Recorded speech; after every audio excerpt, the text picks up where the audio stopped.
Hello guys and welcome to a new video. Today I'll be talking about HPA setups and the different types you have. So if you have any questions that I left out, just leave them in the comments and I'll try to answer them. But first off, what is HPA? Basically, HPA is a power source. It stands for high pressure air.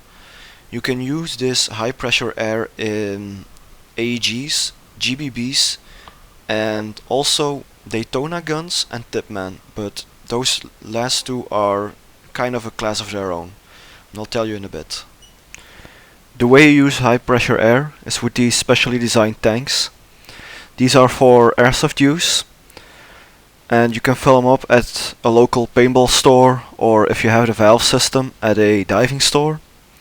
But the tank alone and the cable is not enough, because this one, mine, goes to 3000 psi.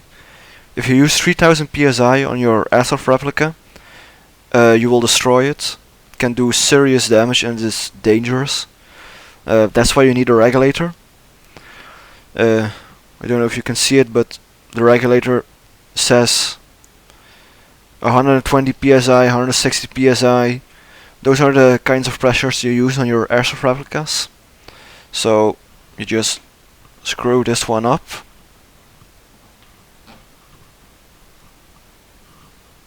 Until it fits. And you add your cable.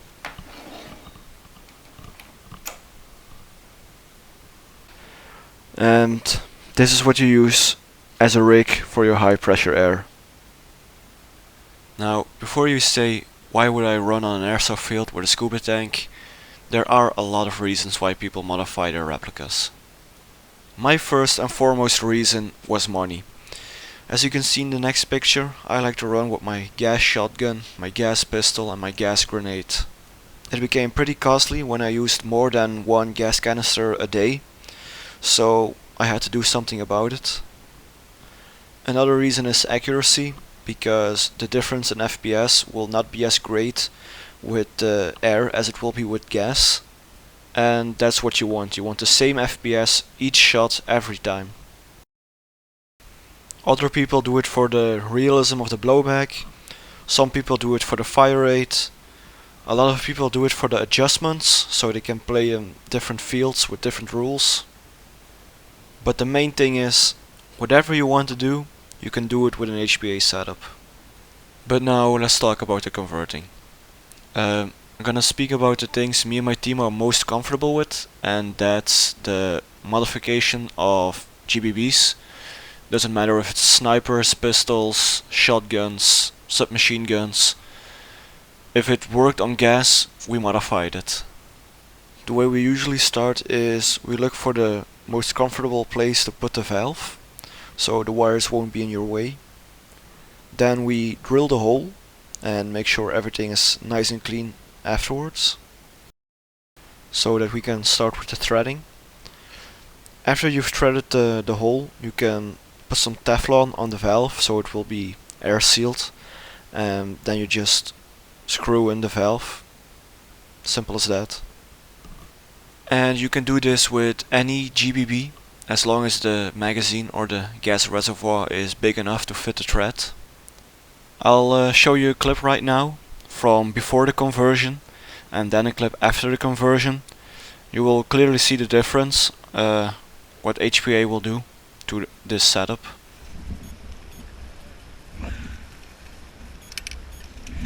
De wolk is plat.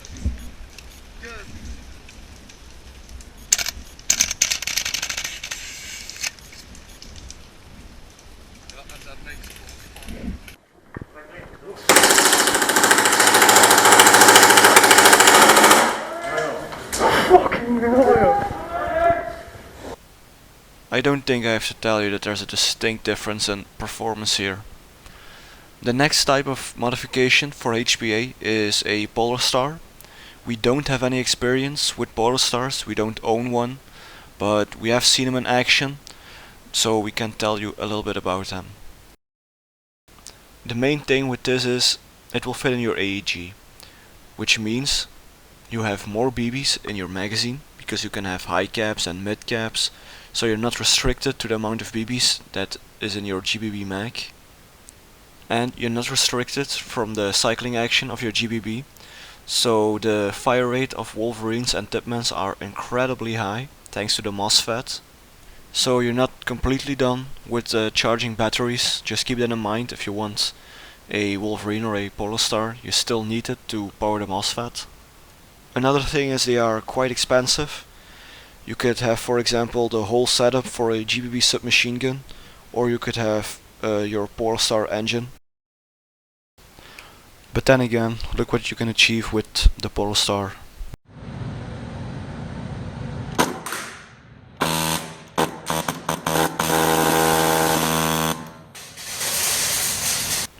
That was pretty amazing. Now the third type of setup is a Deadman or a Daytona gun.